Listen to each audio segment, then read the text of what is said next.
بسم اللہ الرحمن الرحیم۔ روزے دار کے لیے دو خوشیاں ہیں، ایک خوشی افطار کے وقت اور ایک خوشی اپنے رب سے ملاقات کے وقت۔ روزہ دار بظاہر روزے میں دن رات کی بھوک پیاس کی تکلیف اٹھاتا ہے، لیکن اجر و ثواب اور فائدے کے لحاظ سے روزہ راحت اور آخرت میں باعث رحمت ہے۔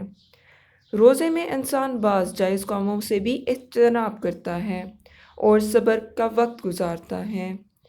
روزے میں انسان اپنے جائز کاموں یعنی کہ جو کاموں کا حکم دیا گیا ہے کرنے کا ان سے بھی اجتناب کرتا ہے اور صبر سے کام لیتا ہے۔ نبی کریم صلی اللہ علیہ وآلہ وسلم نے فرمایا، روزہ دار کے لیے دو خوشیاں دی گئی ہیں۔ اول یہ کہ جب افطار کا وقت آتا ہے تو اللہ تعالیٰ کی عطا کردہ کھانے پینے کی نعمتوں سے لطف اندوز ہوتا ہے، اور دوسری خوشی اس وقت ہوگی جب وہ روز آخرت میں اپنے رب کے حضور پیش ہوگا۔ یہ خوشیاں ایسے روزے دار کے لیے ہیں جس نے روزے میں محض فاقے میں نہیں گزارے بلکہ اللہ کی عبادت میں نیک کاموں میں مشغول رہا۔ اس طرح اس کے تمام سارے گناہ معاف کر دیے جائیں گے اور وہ اللہ سے روز آخرت میں اجر و ثواب کا مستحق ہوگا۔ قیامت کے روز وہ شخص اپنے نامہ اعمال میں نیکیاں دکھا کر بہت خوش ہوگا۔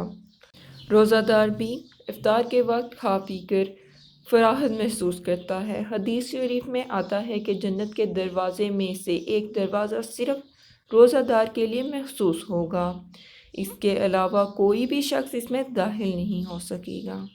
اللہ تعالیٰ نے ہمیں رمضان مبارک کا مہینہ رحمت و برکتوں کا مہینہ عطا فرمایا ہے۔ اس میں جتنا بھی ہو سکے نیک اعمال قرآن مجید کی تلاوت کرنی چاہیے اور اپنے گناہوں کو بخشوا لینا چاہیے۔ اللہ تعالیٰ نے ہم مسلمانوں کو یہ مہینہ عطا کیا ہے اور ہمیں اس مہینے سے جتنا بھی ہو سکے بھرپور فائدہ اٹھانا چاہیے۔ اللہ تعالیٰ نے روزے دار کو بہت سی خوشیاں دی ہیں۔ ہم اللہ تعالیٰ کی خاطر بھوک پیاس برداشت کرتے ہیں۔ روزہ صرف اللہ کے لیے ہوتا ہے۔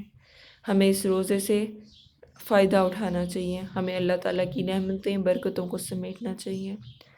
دعاؤں میں یاد رکھیے گا۔ جزاک اللہ۔